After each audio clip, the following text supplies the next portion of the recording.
കഴിഞ്ഞ ദിവസങ്ങളിലൊക്കെ തന്നെ കെ.ബി. ഗണേഷ് കുമാർ നടത്തിയ പരാമർശങ്ങൾ, തിരിച്ച് മുൻ മന്ത്രി കൂടിയായ ആന്റണി രാജു നടത്തിയ പരാമർശം, ഇതെല്ലാം തന്നെ വാർത്തകളിൽ ഇടം പിടിച്ചിരുന്നു.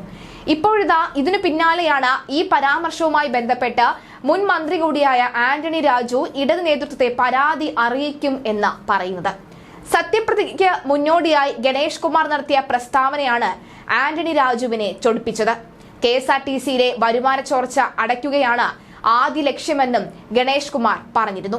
തന്നെ ലക്ഷ്യമിട്ടുള്ള നടപടികളിൽ നിന്നും ഗണേഷിനെ പിന്തിരിപ്പിക്കണമെന്നാണ് ആന്റണി രാജു ഇടതുമുന്നണിക്ക് മുന്നിൽ ആവശ്യമായി വെക്കുക. ഗണേഷിനെതിരെ പരസ്യമായി തന്നെ അതിരൂക്ഷ വിമർശനം ആന്റണി രാജു നടത്തി. തുടർ പ്രതികരണത്തിന് ഗണേഷ് കുമാർ മുതിർന്നിട്ടുമില്ല. മുഖ്യമന്ത്രി പിണറായി വിജയന്റെ മനസ്സുകൂടി മനസ്സിലാക്കിയാണ് ഗണേശന്റെ മൗനം. തൽക്കാലം വിഷയത്തിൽ പ്രതികരിക്കുന്നില്ല. എന്നാൽ അഴിമതിക്ക് തെളിവ് കിട്ടിയാൽ നടപടിയെടുക്കുമെന്ന നിലപാടിലാണ് മന്ത്രി.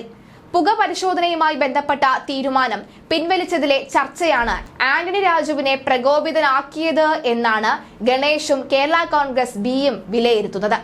സ്ഥാനമേൽക്കും മുൻപേ അഴിമതിയുണ്ട് എന്ന് പറയുന്നത് ശരിയല്ല എന്നും ഇത്തരം പ്രസ്താവനകൾ ഘടകകക്ഷി മര്യാദയ്ക്ക് ചേരുന്നതല്ല എന്നും ആന്റണി രാജു പറഞ്ഞു.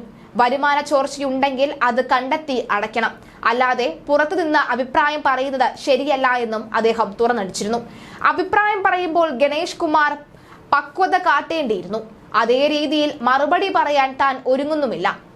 ഗാലറിയിലിരുന്ന കളി കാണുന്നത് പോലെയല്ല കാര്യങ്ങളെന്നും ആന്റണി രാജു വ്യക്തമാക്കി. 2.5 വർഷത്തെ നേട്ടങ്ങളും ആന്റണി രാജു വിശദീകരിച്ചു. അതിനാൽ ഇനി വരുന്നവർക്ക് സുഖമായി ഭരിക്കാം. പെൻഷനും ശമ്പളവും കുടിശ്ശികയില്ല. ശമ്പളം 2 ഗഡുക്കളായിട്ടാണ് കൊടുക്കുന്നത്. ഇത് ഒറ്റത്തവണയാക്കി പുതിയ മന്ത്രി മിടുക്ക് കാട്ടേണ്ടതാണ് എന്നാണ് ആന്റണി രാജു പറഞ്ഞത്.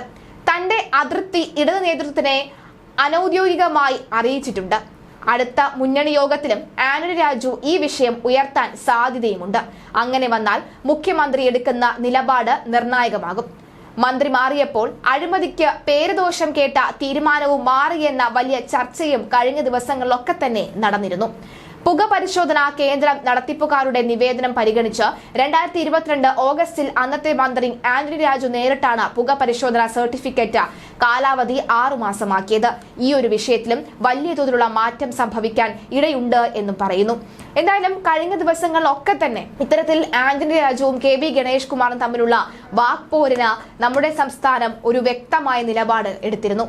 മാത്രമല്ല അതിനു മുൻപും ഈ ഒരു മന്ത്രി വരുന്നതിന് മുൻപും ഉദ്യോഗസ്ഥരുടെ സ്ഥലമാറ്റവുമായി ബന്ധപ്പെട്ട ലിസ്റ്റും വലിച്ചുകീറി തോട്ടിൽ കളഞ്ഞതും ഒക്കെ തന്നെ നമുക്ക് ദൃശ്യമായിരുന്നു.